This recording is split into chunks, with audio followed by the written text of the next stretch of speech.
subscribe now and press the bell icon. Alhamdulillah wahda wassalatu wassalamu ala man la nabiyya ba'da wa bihi nasta'in amma ba'd.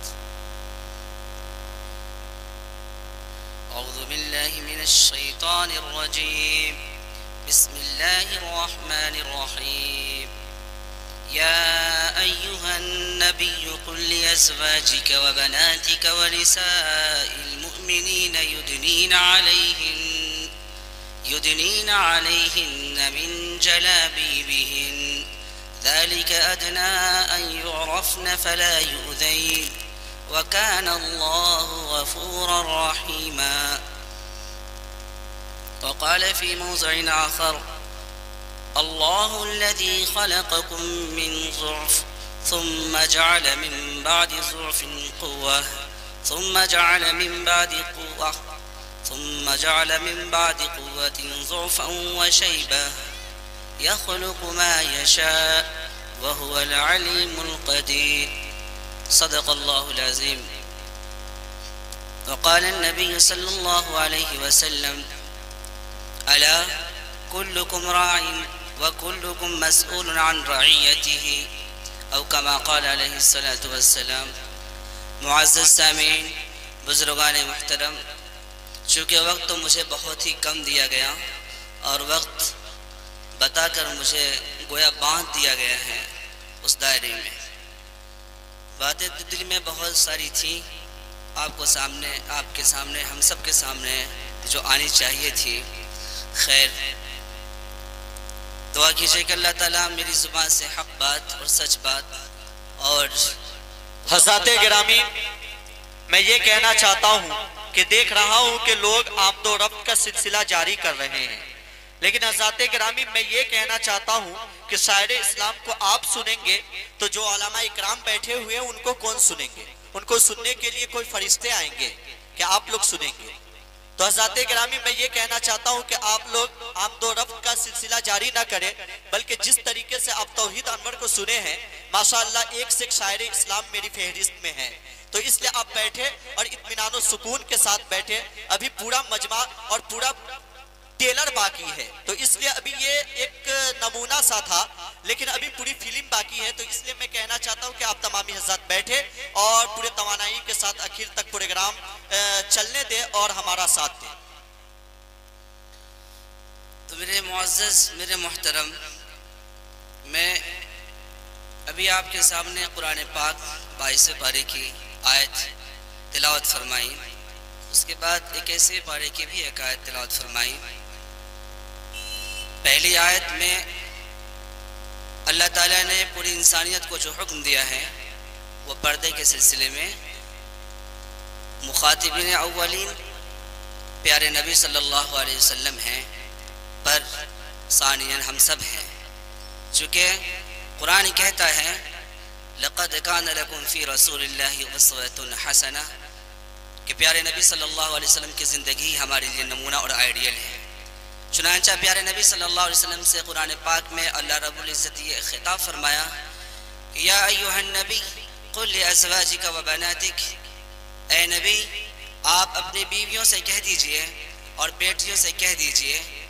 کیا؟ قل لازواجک وبناتک ونساء المؤمنین، اور ایک آگے اور بھی بڑھا دیے کہ مومن عورتوں سے کہہ دیجئے یدنین علیہن من جلابیبہن، کہ وہ لوگ جب باہر نکلیں تو اپنے اوپر چادر ڈال لیا کریں. کیوں ڈال لیا کریں؟ اس کا فائدہ کیا ہے میرے محترم؟ قرآن میں اللہ رب العزت خود ہی آگے کہتا ہے کہ ذَلِكَ أَدْنَىٰ أَن يُعْرَفْنَ فَلَا يُؤْذَيْنَ، یہ اس بات سے زیادہ قریب ہے کہ وہ پہچان لی جائیں. کس معاملے میں پہچان لی جائیں؟ کہ اگر ہم معاشرے میں کئی سارے لوگ زندگی بسر کر رہے ہیں، کئی ساری عورتیں اس کے اندر ہیں، اس میں باندیاں بھی ہیں اور اس کے اندر آزاد عورتیں بھی ہیں، معزز گھرانے کی بھی عورتیں ہیں، بے حیا عورتیں بھی ہیں. یہ ساری عورتوں کے مقابلے میں وہ عورتیں جو مومنہ عورتیں ہیں، اللہ کو ماننے والی ہے، پیارے نبی صلی اللہ علیہ وسلم کو ماننے والی ہے، جب یہ ڈال کر نکلیں گی تو اپنے آپ میں ایک پروف دے دیں گی کہ میں معزز عورتیں ہوں، پیارے نبی صلی اللہ علیہ وسلم کے معززین عورتوں میں سے، پیارے نبی صلی اللہ علیہ وسلم کے ماننے والی عورتوں میں سے میں ہوں، آپ پہچان لی جائیں گے۔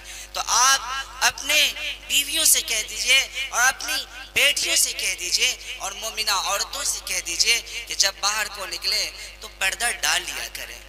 دوسری بات، قرآن میں اللہ پاک خود ہی کہتا ہے کہ ذَلِكَ أَدْنَىٰ أَن يُعْرَفْنَ فَلَا يُؤْذَيْنَ، اور یہ بھی ہوگا کہ اتنے ہی نہیں کہ پہچان لی جائیں گے بلکہ ان کو تکلیف سے بچا لیا بھی جائے گا۔ ہوتا یہ تھا میرے محترم کہ عرب کے اندر زمانہ جاہلیت میں لوگ جب باہر نکلتے تھے تو اس قسم کے اس وقت بھی باتیں تھی جو اب بہت زیادہ بڑھ چڑھ کر ہونے لگی ہے کہ لوگ اوباش قسم کے جو ہوتے تھے تو وہ بھی اس زمانے میں چھیڑ چھاڑ کیا کرتے تھے۔ اللہ کے نبی صلی اللہ علیہ وسلم کو اللہ نے جو یہ خطاب دیا اور کہا کہ ان کو پردہ کا حکم دیجئے اور بولی کہ پردہ کریں، اس کا دوسرا فائدہ یہ بھی ہوگا کہ کوئی وہ باش قسم کے لوگ ان کو چھیڑیں گے نہیں، بلکہ یہ چونکہ اپنے پوری جو بہترین شکل کے حالت جو کہیے اپنے جسم میں سب سے بہتر حصہ جو یہ چہرہ ہے، جس کی خوبصورتی اور زینت جس پہ لوگوں کی نظر پڑتی ہے، جس سے بے حیائی پھیلتی ہے، اس کو چونکہ ڈھانک کے رکھے گی تو ڈھکنے کے بعد یہ غلط طریقے کا جو سلسلہ رائج ہونے والا ہے یہ ختم ہو جائے گا اور یہ تکلیف سے بچ بھی جائے گی۔ تو قرآن پاک میں اس آیت سے اللہ رب العزت نے ہمیں پردہ کا حکم دیا، ہم سب کو یہ پردہ کا خطاب دیا گیا پیارے نبی صلی اللہ علیہ وسلم کے بعد، چونکہ ان کے امتی میں سے ہم ہیں۔ دوسری آیت جو میں نے آپ کے سامنے تلاوت کی اس کے اندر ہماری زندگی کا ایک نمونہ، ایک مثال اللہ نے پیش کیا کہ ہم کس کس طریقے سے ہم آگے بڑھیں اور آگے آئیں۔ میرے محترم، میں چند باتیں ہی آپ کے سامنے رکھوں گا پر کوشش یہی کروں گا کہ پورے قرآن پاک کی روشنی میں ہوں، چونکہ وقت ایسا چل رہا ہے، یہ ٹیکنالوجی کا زمانہ چل رہا ہے، اب لوگ ہر چیز کی پروف مانگتے ہیں۔ ہمارے خود اس محلے اور بستی کے اندر بہت سارے ایسے افراد موجود ہوں گے جو یہ کہہ رہے ہوں گے کہ مولانا لوگ بات کرتے ہیں، ہم اب اس چیز کو نہیں مانتے، ہمیں قرآن اور حدیث کا حوالہ چاہیے، ہم اس بات کو مانیں گے۔ تو آئیے میں آپ کو دیتا ہوں اور قرآن پاک کے حوالے سے آپ کو سامنے رکھ دیتا ہوں تاکہ آپ کے سامنے یہ مولانا کے چہرہ نہیں، مولانا کی باتیں نہیں آئیں گی، مولانا کا بس ایک زبان ہوگی اور بات اللہ تعالیٰ کی ہوگی۔ اور علماء کرام تشریف فرما ہے، آپ پوچھ سکتے ہیں کہ دلائل میں سب سے بہتر دلیل، سب سے اول دلیل قرآن پاک ہے ہماری زندگی گزارنے کے لیے، بعدہ حدیث پاک ہے، اس کے بعد جو قیاس اور اجماع کا نمبر آتا ہے۔ میرے محترم، سب سے پہلی دلیل پوری دنیا کے لیے بہتر دلیل قرآن کی دلیل ہے۔ میں اسی حوالے سے چند منٹ آپ کے سامنے لب کشائی کرتا ہوں اور پھر میں رخصت ہوتا ہوں۔ میرے محترم، دوسری آیت اس کے بارے میں آپ کے سامنے بولنا چاہتا ہوں، اس سے پہلے آپ ایک اور آیت سنیں۔ قرآن پاک میں اللہ کہتا ہے کہ یا ایھا الناس اذکروا نعمت اللہ علیکم هل من خالق غیر اللہ یرزقکم من السماء والارض لا الہ الا ہو فانا تؤفکون، کہ اے لوگو اپنے اوپر اللہ کے انعامات کو یاد کرو، اللہ تعالیٰ جو ہمارے اوپر انعام کیے اس کو یاد کرو۔ اس کے بعد خود آگے اللہ پاک کہتے ہیں کہ یہی نہیں کہ یا ایھا الناس اذکروا نعمت اللہ علیکم هل من خالق غیر اللہ، اور یہ بھی یاد رکھو کہ اللہ نے جو تیرے ساتھ انعام کیا تو یہ بھی سوچتے چلو کہ اللہ کے علاوہ بھی کوئی معبود ہے کہ انعام کرنے کے ساتھ ساتھ تمہیں یرزقکم من السماء والارض، کہ آسمان اور زمین سے روزی بھی دے رہا ہو، انعام بھی کیا ہو اور آسمان اور زمین سے روزی بھی دیا رہا ہو۔ میرے محترم، انعام کیا اس کو تفصیل سے سنیے، میں آپ کو اور قرآن پاک کے حوالے سے بتاتا ہوں۔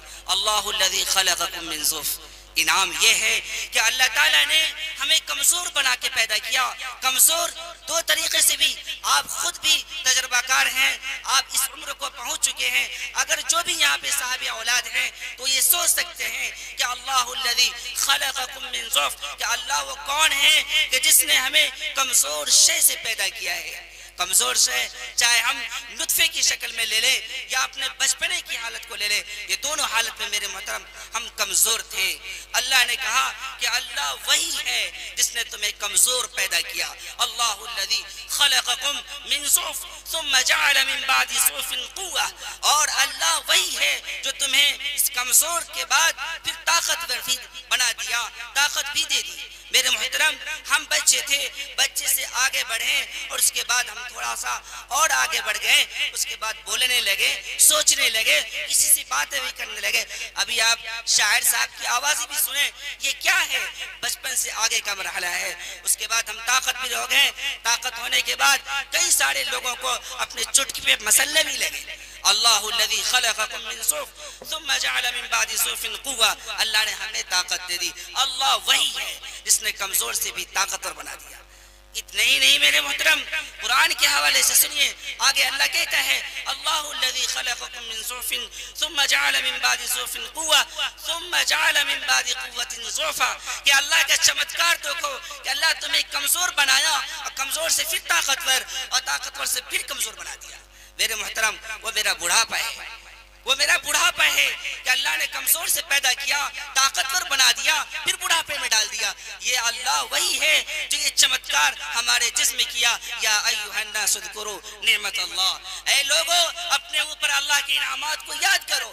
یہی تو وہ انعام ہے جو ہمارا باڈی، ہمارا جسم بول رہا ہے، جس کے بارے میں قرآن کہتا ہے وفی انفسکم افلا تبصرون، کہ تم اپنی ذات میں غور کیوں نہیں کرتے؟ کیا سوچتے ہو تم؟ اس میں آپ نہیں غور کر لو، پھر دنیا کے اندر جھانکنے کی تجھے ضرورت نہیں پڑے گی اپنے رب کو پہچاننے کے لیے۔ اللہ الذی خلقکم من ضعف، اور یہ بھی کہا گیا کہ هل من خالق غیر اللہ یرزقکم من السماء والارض، اللہ وہی ہے، اس کے علاوہ کوئی نہیں جو تمہیں کیا دیتا ہے؟ آسمان سے اور زمین سے رزق دیتا ہے۔ آگے کہتے ہیں اللہ پاک کہ لا الہ الا ہو، اللہ کے سوا کوئی معبود نہیں، فعنا تؤفکون، کہاں بھاگے جا رہے ہو؟ یہ میرے محترم قرآن پاک کے حوالے سے تمہیدی بات تھی۔ اب آگے ضرورت اور وقت کے مطابق میں آپ کے سامنے بات رکھتا ہوں اور پھر رخصت ہوتا ہوں کہ ہمیں ضرورت کیا ہے۔ ہم سارے لوگ ابھی چند منٹ پہلے یہاں پہ تشریف فرما تھے اور جب باتیں آنے لگی تو ہم لوگ یہاں سے اپنے گھر کو چلنے لگے۔ میرے محترم اس سے کام نہیں چلنے والا ہے۔ قرآن کا پروف آپ کے سامنے دیکھے، آپ سے وہ باتیں میں کہنا چاہتا ہوں جس کی ابھی اور آئندہ تک کی ضرورت ہے۔ میرے محترم ہم پیدا دنیا میں کیوں ہوئے، ہمیں کیسے رہنا ہے، ہمیں ضرورت کس بات کی ہے؟ اگر ہم یہ چاہتے ہیں کہ دنیا کے اندر خوشحال رہیں، اچھی زندگی ہماری گزرے، تو یاد رکھیے، یہ سوچ کے مت بھاگیے کہ مولانا لوگوں کی تقریر تو ہوتی چلی جاتی ہے، اس کان سے سنے اور اس سے نکال دیے۔ ایسا نہیں ہے میرے محترم، مولانا لوگوں کی تقریر ہی آپ کو راہ راست دکھلائے، آپ صحیح منزل تک پہنچیں گے۔ شرط یہ ہے کہ آپ دماغ کے کانوں سے اس بات کو سنیں۔ قرآن پاک کا حوالہ پورا اس لیے بار بار دے رہا ہوں کہ یہ زمانہ جس کو چاہ رہا ہے، اس زمانے کے لوگ جس کا مقتضا ہے، مقتضی ہیں، اس مقتضا کے مطابق اس چیز کو میں پیش کرنا چاہتا ہوں۔ میرے محترم ہم کہتے ہیں کہ ہمیں کامیابی چاہیے، چنانچہ ٹوپی کرتا والوں سے ذرا دیر کے لیے ہم لوگ بائیکاٹ ہو جاتے ہیں اور سوچتے ہیں کہ اسکولی دنیا میں نکل کے چل پڑے اور وہاں سے اپنی کامیابی کو تلاش کر لیں۔ کوئی صاحب ہمارے جو ڈرائیور بنتے ہیں چاہتے ہیں گاڑی کی دنیا میں نکل جائیں، وہاں سے کامیابی کو تلاش کر لیں۔ کوئی صاحب ہمارے کھیتی باڑی میں لگتے ہیں اور وہ کہتے ہیں کہ کھیتی کر لیں، ہم اپنی کامیابی کو منزل کو پالیں۔ یاد رہے قرآن کے حوالے سے میں آپ کو کہتا ہوں کہ کامیابی وہ نہیں ہے، قرآن کا یہ پروف ہے اور قرآن کا یہ اعلان ہے۔ قرآن کہتا ہے اعوذ باللہ من الشیطان الرجیم من عمل صالحا من ذکر او انثى وهو مؤمن فلنحيينه حیاتا طیبہ ولنجزینهم اجرهم باحسن ما كانوا يعملون، کہ جو بھی مرد یا جو بھی عورتیں نیک اعمال کریں گے، نیک اعمال کے دائرے بہت لمبے چوڑے ہیں میرے محترم، بہت وسیع دائرے ہیں اس کے۔ میں یہ نہیں کہتا کہ نیکی یہی ہے کہ ہم نماز ہی پڑھ لیں، میں یہ نہیں کہتا کہ نیکی یہ ہے کہ ہم صرف روزہ رکھ لیں، میں یہ نہیں کہتا کہ نیکی یہ ہے کہ صرف حج کر لیا جائے، نہیں میرے محترم، اس کے علاوہ بھی نیکی کے بہت بڑے دائرے ہیں اور اس بہت وسیع دائرے ہیں۔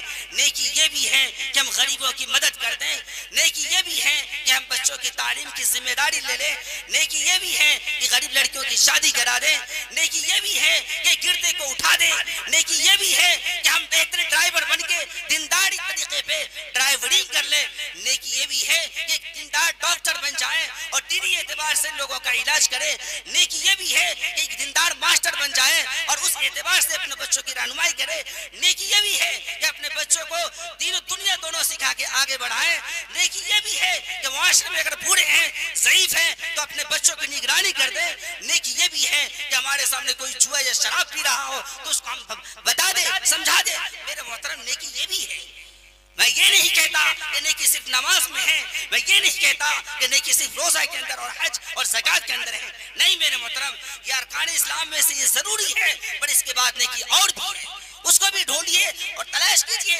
یہ نہ سوچئے کہ محلے میں جو بچہ آج گلی ڈار کھیل رہا ہے، محلے میں جو بچہ پڑھنے نہیں جا رہا، محلے میں جو بچہ بیڑی سگریٹ پی رہا ہے، کھینی اور جوا کھیل رہا ہے، وہ میرا بچہ نہیں ہے تو میں بیٹھ جاؤں گا، جا بھائی جس کا ہے وہ سمجھے، جی نہیں۔ نیکی یہ بھی ہے تو اس بچے کی گائیڈنگ کر دیجئے، آپ کے کہنے سے اگر وہ بچہ سنور جاتا ہے، بن جاتا ہے تو نیکی یہ بھی ہے، ہو سکتا ہے کہ اللہ یہ ادا آپ کو قبول کر لے اور آپ کی مغفرت فرما دے۔ میرے محترم، میں آپ سے قرآن کے حوالے ہی کے اعتبار سے پوری بات کروں گا اور کوشش کروں گا کہ دماغ میں گھس جائے کہ یہی بات ہے اور اللہ ہمیں عمل کی توفیق بھی دے دے۔ تو میں یہ کہہ رہا تھا آپ سے کہ قرآن پاک کا یہ پروف ہے کہ من عمل صالحا من ذکر او انثی، کہ مرد اور عورت جو بھی، یہ نہیں کہ صرف مرد حضرات، ہماری ماں بہنیں اگر سن رہی ہوں تو وہ بھی سن لیں کہ عورتوں کے بارے میں قرآن میں یہ ذکر ہے اور یہ اعلان ہے، یہ کہا جا رہا ہے کہ جو بھی مرد اور عورت نیک اعمال کریں گے تو کیا ثمرہ ملے گا، وہ غور سے سن لیجئے۔ جو آج ہم کبھی اسکول، کالج یا ڈرائیورنگ یا جس طرح سے بھی یہ چیزیں ہوں، بھاگے چلے جا رہے اور کامیابی کو تلاش کر رہے ہیں، اور قرآن کیا کہتا ہے؟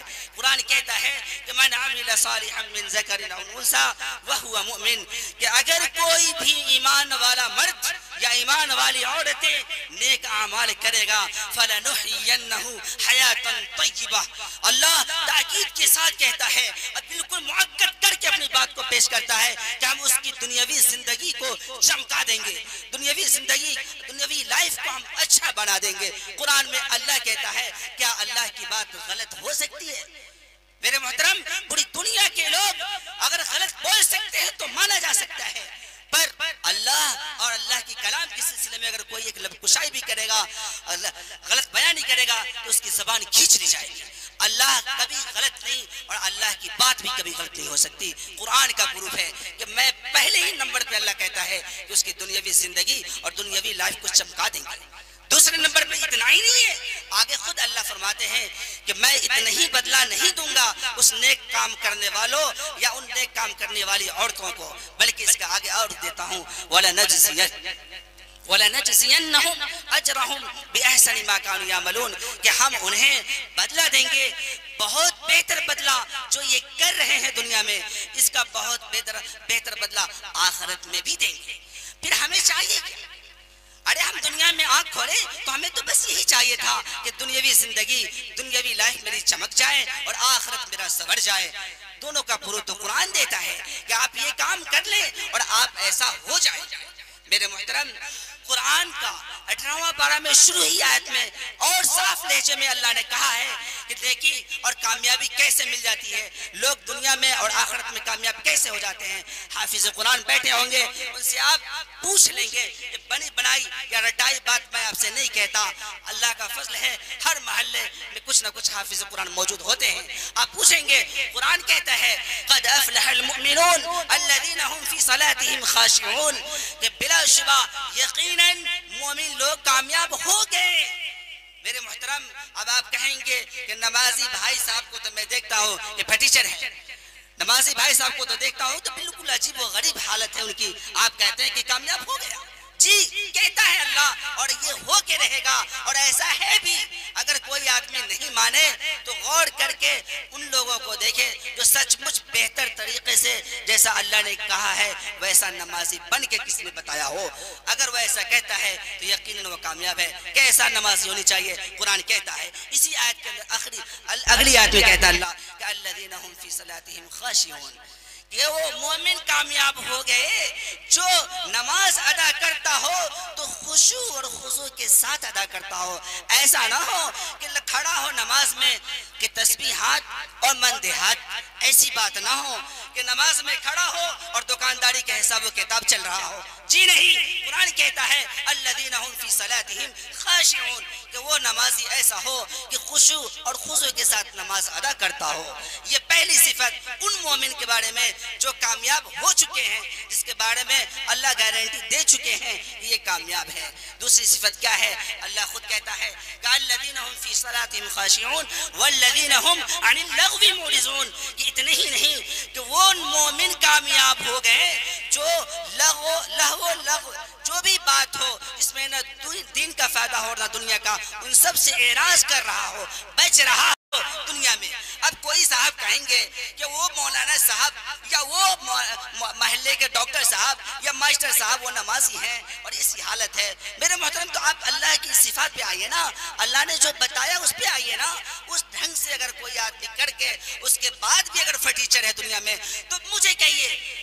اور قرآن پہ آپ للکار سکتے ہیں کہ اگر اس کے باوجود بھی اگر کوئی ایسا بنتا ہے تو سچ مچ آپ کو ایسا ہو سکتا ہے، تھوڑی دیر کے لیے ڈاؤٹ ہو سکتا ہے، پر اگر ایسے ہونے کے باوجود اگر کوئی آدمی نہیں ایسا ملے تو میرے محترم آپ کو یقین کے لیے، شہادت کے لیے یہ پروف کافی ہے. دوسری صفت اللہ نے کہا کہ والذین هم عن اللغو معرضون، کہ ہر لغو سے وہ بچ رہا ہو، کوئی غلط کام نہ کر رہا ہو. وہ مومن تحقیق یقیناً کامیاب ہو چکے ہیں. اتنا ہی نہیں، ایک دو صفت اور بھی اللہ نے اسی آیت کے اندر فرمایا کہ الذین هم فی صلاتہم خاشعون والذین هم عن اللغو معرضون والذین هم للزکاۃ فاعلون، کہ اور وہ زکات بھی ادا کرنے والا ہو. ایسا نہیں کہ تہ پہ تہ پیسہ جمع کر رہا ہو اور جب غریب آئے، لاچار مجبور آئے تو اس کو تڑکھا دیا جا رہا ہو، 10 روپیہ دے کر 5 روپیہ دے کے ہٹا دیا جا رہا ہو. جی نہیں، بلکہ وہ حق ادا کرتا ہو اور اللہ اور نبی کے اصول کے مطابق زکات دیتا ہو. مولانا لوگوں کا انتظار نہ کرتا ہو کہ مولانا لوگ رسید لے کے آئیں گے تو میں پیسہ ان کو دوں گا. جی نہیں، ایسا زکات دینے والا ہو کہ مولانا لوگوں کے پاس جہاں غریب طلبہ ہیں خود پہنچا دے رہا ہو. یہ زکات دینے والے مومن کامیاب ہو چکے. اپنے پاس بلا کے ان کو مجبور سمجھ کے اور اس کے بعد احسان جتا کے اپنی غلط کمائی کو، اپنے غلط مال کو جو کہ اس کے پاس رکھنا ہی جائز نہیں تھا، اور اس کو دیتے ہیں ایسے جیسے لگتا ہے کہ میں اپنا کچھ دے کر احسان کر رہا ہوں. میرے محترم، آپ کے رزق ہی ناپاک ہو جائے گا. تو ایسا مومن ہو کہ زکات اللہ کا حق سمجھ کر دیتا ہو. تیسری صفت اس کے بعد اللہ تعالیٰ خود اس آیت کے اندر فرمایا کہ والذین هم للزکاۃ فاعلون. چوتھی آیت، چوتھی صفت قرآن میں جو کہا اس میں اکثر بیشتر لوگ ملوث ہو جاتے ہیں. میرے محترم، تو وہ مومن اگر ناکام ہو تو پھر اللہ کی اس آیت پہ کوئی ڈاؤٹ نہیں کر سکتا، کوئی شک نہیں کر سکتا، یا انکار کے بارے میں کوئی کہہ نہیں سکتا.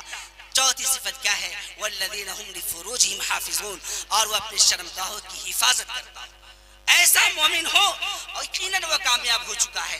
اگر ایسا مومن دنیا میں کہیں آپ کو ناکارہ ملا تو آپ مجھے پکڑ لیجئے اور قرآن کی اس آیت کے اوپر کہیے. میرے محترم، میرے خیال سے کوئی مائی کا بیٹا ایسا پیدا نہیں دنیا میں ہوا جو ان صفات کے مومن کو کوئی کہہ سکے کہ یہ دنیا میں مجبور پھر رہا ہو یا لاچار پھر رہا ہو یا مزدور قسم کا ہو. جی نہیں، یقیناً یہ مومن کامیاب ترین مومن میں سے ہے. میرے محترم، تو پہلے ایسے مومن ہمیں بننے کی ضرورت ہے. ہمیں اور ضرورت کیا تھی؟ ان باتوں کو میں اپنے لیے سب سے بہتر بات سمجھتا ہوں، اور میں اپنے کہیں بھی جاتا ہوں بات کرنے میں تو شاید میں سمجھتا ہوں کہ میری دعوت یہی تھی.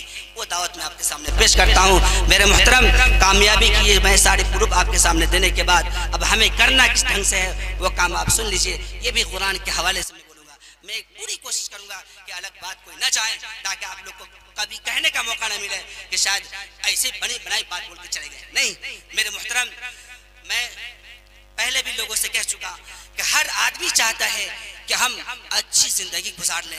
ہر آدمی چاہتا ہے کہ اس کی بستی میں لوگ اچھے ہو جائیں. ہر آدمی چاہتا ہے کہ سارے خوشحال لوگ رہیں اور سب لوگ اچھے ہنستے کھیلتے رہیں، کوئی پریشان حال نہ ہو. میرے محترم، اور سچے مایوبی کی سب سے زیادہ بات تو یہ ہے میرے محترم کہ سب سے زیادہ مجبور اور مزدور ہمارے مسلم سماج ہی ملتے رہتے ہیں. ہمیں کرنا کیا ہے؟ قرآن کی آیت کو سامنے رکھیے اور اس پہ لگ جائیے. میرے محترم سب سے پہلے میں بتاتا ہوں کہ تین تا کے سلسلے میں اس پہ میری پوری کوشش ہو رہی ہے اور میں چاہتا بھی ہوں کہ یہ بات پہ ہم سب مسلم پہلے کھڑے ہو جائیں. ہم تو کہتے ہیں یہ کہ ہمارے علماء دین اور ہمارے حفاظ کرام جو کم پڑھ کے چھوڑتے ہیں آگے تک ان کی وسعت نہیں ہو پاتی کہ پڑھ پائیں, اور یا کسی ایسے کو کہ آگے پڑھنے کے بعد جی نہیں چاہتا کہ کچھ اور ہم اس میں تعلیم میں حصہ وقت لگا لیں. تو میں ان حافظ قرآن سے بھی کہتا ہوں, ان علماء دین سے بھی کہتا ہوں کہ آپ ایسا نہ سمجھیں کہ یہ شاید ہمارے لیے نہیں ہے. میں قرآن کی آیت کے حوالے سے کہتا ہوں تاکہ ہم سب کو یہ بات سمجھ میں آئے. سب سے پہلے چیز تین تا, پہلی تا تعلیم, دوسری تا تنظیم, تیسری تا تجارت. یہ تین چیز میرے محترم اپنی زندگی میں اپنائیے. اب کہیے گا کہ یہ چیز یہ ہم کیسے مان لیں, تو آئیے قرآن کے حوالے سے کہتا ہوں. قرآن میں اللہ کہتا ہے سب سے پہلی چیز تعلیم کے سلسلے میں کہ اقرأ بسم ربک الذی خلق. آپ پورے علماء دین سے پوچھ لیں, جو بھی مفسرین قرآن آیت کی تفسیر کیے ہیں وہاں پر جا کے آپ دیکھ لیں کہ سب سے پہلی وحی اقرا ہے, اور سب سے پہلا خطاب, سب سے پہلا حکم قرآن کا اقرا ہے, مطلب پڑھائی ہے, تعلیم ہے کہ پڑھیے. تو ہم آئیے سب سے پہلے اپنے معاشرے کو سدھارنے کے لیے اپنے بچوں کو پڑھائیں, پڑھانے میں آگے بڑھیں, خود بڑھیں, بچوں کو بھی بڑھائیں, اپنے سماج کے بچوں کو بھی بڑھائیں. میرے محترم تعلیم چاہے جو بھی ہو لیکن حق تعلیم دلانے کی ہمیشہ کوشش کریں. میرے محترم میں یہ نہیں کہتا کہ اسکول میں اپنے بچوں کو نہ پڑھائیں, جی نہیں, پر یہ میں ضرور کہوں گا میرے محترم کہ اپنے بچوں کو پہلے دینی تعلیم سے واقف ضرور کریں. چونکہ میں کہتا ہوں کہ 10 سال کا کوئی بچہ بہت بڑا ڈاکٹر تو نہیں بن سکتا, بہت بڑا سائنٹسٹ تو نہیں بن سکتا, بہت بڑا ماسٹر تو نہیں بن سکتا, لیکن اللہ گواہ ہے کہ 10 سال کا بچہ حافظ قرآن بن جاتا ہے, 10 سال کا بچہ بہترین حافظ قرآن بن جاتا ہے. یہ اللہ کا ایک بہت بڑا تحفہ اور انعام ہے. تو اپنے بچوں کو پہلے دینی تعلیم 10 سال کی عمر تک دینے کی کوشش کریں. اور میں اسکول میں, چونکہ میں اسکول سے میرا واسطہ خوب ہے, میں اسکول سے جڑا بھی ہوں اور اسکول میں مجھے پڑھانا بھی ہوا ہے. آپ کہیں بھی ماسٹر صاحب سے جا کر پوچھ لیں, وہ بھی یہی بات بتائیں گے آپ کو کہ 10 سال کا بچہ اگر صحیح رائٹنگ میں لکھنے آ گیا, صحیح ریڈنگ آ گیا اس کو, تو سمجھیے کہ 10 سال کی عمر میں اپنے عمر کے مطابق اس نے اسکول کی تعلیم حاصل کر لی. ریڈنگ اور رائٹنگ صرف 10 سال کی عمر میں آ گیا کسی بچہ کو, تو آپ کا بچہ دینی تعلیم کے ساتھ ساتھ یہ کام بھی آپ کا کر لیا جس کے لیے آپ حیران و سرگردہ ہیں اور سمجھتے ہیں کہ شاید ساری کامیابی کامرانی اسی کے پیچھے چھپی ہے. حالانکہ ایسا ہے نہیں, قرآن کا پروف میں دے چکا ہوں آپ کو. میرے محترم تو آپ ہم سب کوشش کریں, بلکہ میں کبھی تو بڑھ چڑھ کے یہ بھی بول دیتا ہوں کہ اگر کسی صاحب کو یہ خواہش ہو, جبکہ اللہ نے کہا کہ میرا بچہ چھوٹا سا جب بھی نکلے تو سب سے پہلے ان کی زبان پہ اللہ ہو, اللہ ہو, لیکن کوئی صاحب ایسے ہیں جو یہ تمنا لیے رہتے ہیں کہ میرے بچہ سب سے پہلے انگلش بول دے. تو میں کہتا ہوں تو لو بھائی کسی کی زبان لو, پر بات اپنی بلواؤ اور اسے کہلوا دو کہ there is no God but Allah, اللہ کے علاوہ کوئی معبود نہیں, اللہ is one only one, اللہ ایک ہے اور صرف ایک ہے. اور یہ بھی کہو کہ اللہ knows everything, اللہ ہر چیز کو جانتا ہے, اللہ made everything, اللہ ہر چیز کو بنایا ہے. یہ میرے محترم آپ کسی کی بھی لینگویج اٹھائیے پر بات اپنی دیجئے. اگر سنسکرت پڑھانا چاہتے ہیں تو لیجئے پر بات اپنی لائیے اور کہلوا دیجئے اسے کہ ایشا ایشا ایشا وردے کا ایوا, کہ اللہ ایک ہے, ایشور ایک ہے, تنہا ہے, اکیلا ہے. بات میری جا رہی ہے, لینگویج کسی کی بھی ہو. میرے محترم سوچ پلٹیے اور اپنے اللہ کے رسول کے دین کو اپنی زندگی میں لائیے, اپنے بچوں کی زندگی میں لائیے, تب جا کے یہ بچے پھلے پھولیں گے, ہمارے لیے بھی کامیابی کا ذریعہ اور سماج کے لیے بھی. تو پہلی چیز تعلیم قرآن کے حوالے سے, قرآن میں دوسری جگہ کہا گیا کہ قل هل يستوي الذين يعلمون والذين لا يعلمون, کہ پڑھے لکھے لوگ اور ان پڑھ لوگ کبھی برابر نہیں ہو سکتے. میرے محترم یہ علم کا ثبوت ہے, قرآن میں تعلیم کا ثبوت ہے. قرآن میں کہا گیا والذین اوتوا العلم درجات, میرے محترم یہ بھی تعلیم کا ثبوت ہے. اور میں آپ کو کہہ دوں کہ یہ تعلیم کی ضرورت ہمیں کیسے کیسے پڑتی ہے اور کہاں کہاں ضرور پڑتی ہے. شارٹ کٹ میں, مختصر میں آپ یہ سمجھ لیں کہ اگر کسی کے پاس تعلیم ہے تو اجالے میں ہے, اور اگر تعلیم نہیں تو وہ اندھیری کوٹری میں بند ہے. اندھیرے میں کوئی سفر نہیں کر سکتا, جب بھی کرے گا تو اسے اجالے کی ضرورت پڑے گی. بس تعلیم وہی ہے میرے محترم. تو تعلیم کے سلسلے میں ہم سب پہلی ذمہ داری اٹھا لیں کہ اپنے بچوں کو، اپنے گاؤں کے بچوں کو تعلیم دیں گے۔ تعلیم سب سے پہلے دینی اعتبار سے بڑھاتے بڑھاتے بڑھاتے آگے تک پہنچیں گے اور آگے تک لے کے چلیں گے۔ تعلیم ہر اعتبار سے ہو اس کو ہم دے دیں گے۔ میرے محترم، اگر اچھا تعلیم والا ہوگا بچہ تو ڈاکٹر بھی اچھا بنے گا، اگر اچھی تعلیم اس کو مل گئی ہوگی تو وہ اچھا ڈرائیور بھی بن جائے گا۔ وہ ڈرائیور گاڑی چلا کے ڈی جے نہیں بجائے گا، میرے محترم اللہ کے دین، اللہ کے رسول کے دین کو زندہ کرے گا۔ ڈرائیورنگ بھی کسان ہو کے جو ہل چلائے گا تو میرے محترم پرانے زمانے میں گیت کویت نہیں گائے گا، اللہ اور رسول کے تسبیح گنتی کرے گا۔ اگر تعلیم ہوگا تو نا، اگر تعلیم نہیں تو کیسے کرے گا؟ تو پہلی چیز تعلیم دلائی اپنے بچوں کو میرے محترم، اور دینی تعلیم سے وابستہ کر کے آگے بڑھائیے اور آگے ضرور بڑھائیے، چونکہ آگے کی بھی ضرورت ہے ہمیں۔ دوسری چیز میں نے کہا تنظیم، آئیے اس کا بھی پروف دیتا ہوں قرآن پاک سے۔ قرآن پاک میں سورہ آل عمران کے اندر اللہ ارشاد فرماتا ہے وَشَاوِرْهُمْ فِي الْأَمْرِ فَإِذَا عَزَمْتَ فَتَوَكَّلْ عَلَى اللَّهِ إِنَّ اللَّهَ يُحِبُّ الْمُتَوَكِّلِينَ۔ یہاں پہ آپ نے تنظیم میٹنگ کے سلسلے میں کہا کہ کوئی بھی معاملہ ہو تو اس میں آپ لوگوں سے مشورہ کر کے آپ بیٹھے اس کام کو پورا کریں، اور جب معاملہ مستحکم ہو جائے، مضبوط ہو جائے تو پھر اللہ پر بھروسہ کر لیں، چونکہ اللہ بھروسہ کرنے والوں کو پسند فرماتے ہیں۔ تو دوسری چیز جو میں نے تنظیم کہی، قرآن سے اس کا بھی پروف دے دیا۔ تنظیم کا معنی ہوتا ہے کہ ہم ایک جگہ بیٹھ کے میٹنگ کر لیں کہ ہم اپنے معاشرے کے بچوں کو کیسے پڑھائیں، اپنے معاشرے میں غریب کی کیسے مدد کریں۔ میرے محترم، باہر مت جائیے، پہلے اپنی ہی دھرتی اور اپنی ہی زمین کو آباد کرنے کی کوشش کیجیے، چونکہ قرآن کے ساتھ ساتھ میں نے حدیث بھی شروع میں آپ کے سامنے پڑھ کے بتایا ہے کہ الا کلکم راعٍ وکلکم مسئول عن رعیتہ، کہ سن لو تم سب کے سب ذمہ دار ہو اور تم سب سے اپنی ذمہ داری کے بارے میں پوچھ گچھ کر دی جائے گی قیامت کے دن، چاہے آپ دادا کی شکل میں ہو، چاہے چچا کی شکل میں ہو، چاہے بڑے بھائی کی شکل میں ہو، یا سماج کے مکھیا کی شکل میں ہو، یا آپ سماج کے ممبر کی شکل میں ہو، یا نیتا کی شکل میں ہو، یا سی ایم کی شکل میں ہو، یا پی ایم کی شکل میں ہو، میرے محترم سب سے اس کی ذمہ داری کے بارے میں پوچھ گچھ کر دی جائے گی۔ اب ذمہ داری کیا کیا بنتی ہے آپ سمجھ سکتے ہیں، بیٹی کی ذمہ داری کیا ہے، بچوں کی ذمہ داری کیا ہے۔ میرے محترم، یہ سب ذمہ داری کے بارے میں ہم سے پوچھ تاچھ ہے، یہ پوچھ تاچھ کرنے کے سلسلے میں نے یہ کہا کہ دوسری تنظیم کے سلسلے میں یہ بھی ہمارے معاشرے میں ہی ہونی چاہیے، ہمارے بستی کے اندر ہی ہونی چاہیے، کہ اس کی بھی فکر لی جائے کہ کون بچے اسکول کی تعلیم حاصل کرنے جا رہے ہیں تو اس کا لباس وضاقتہ کیا ہے،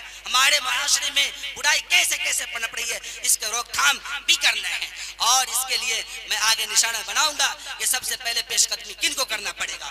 میرے محترم، تیسری چیز بھی آپ سن لیں کہ میں نے کہا پہلی تعلیم، دوسری تنظیم، تیسری تجارت۔ اس کو بھی بہت دل سے لیجئے میرے محترم، چونکہ میں بار بار یہ کہتا ہوں کہ یہ تینوں چیز کے لیے مضبوطی لانے کے لیے یہ تینوں چیز ہونی چاہیے ایک ساتھ۔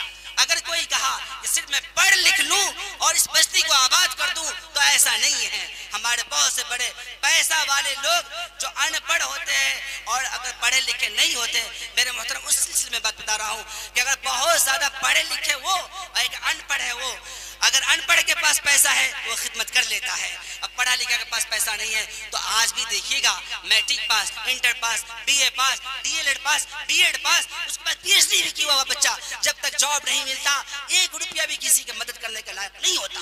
میرے محترم، تو صرف تعلیم ہی کامیابی کی ذریعہ نہیں ہے، تعلیم کے ساتھ ساتھ تین چیز میں بولا ہوں، اس کو دماغ اور ذہن میں بیٹھا لیجئے، ایک دم مربوط لینا ہے اور آپس میں رشتہ جوڑ کے لینا ہے۔ تعلیم، تنظیم، تجارت۔ میرے محترم، قرآن کا اعلان ہے، اللہ رب العزت فرما رہا ہے اس سلسلے میں سورہ جمعہ کے اندر، جمعہ کی نماز آپ لوگ پڑھنے جاتے ہیں تو کبھی کبھی امام صاحب بھی تلاوت کر ہی دیتے ہوں گے۔ قرآن کہتا ہے فَإِذَا قُضِيَتِ الصَّلَاةُ فَانْتَشِرُوا فِي الْأَرْضِ وَابْتَغُوا مِنْ فَضْلِ اللَّهِ، کہ لوگوں جب فرض نماز ادا کر چکو، جب نماز پوری ہو جائے تو پھر زمین میں پھیل جاؤ اور اللہ کا فضل تلاش کرو، اللہ کی روزی تلاش کرو۔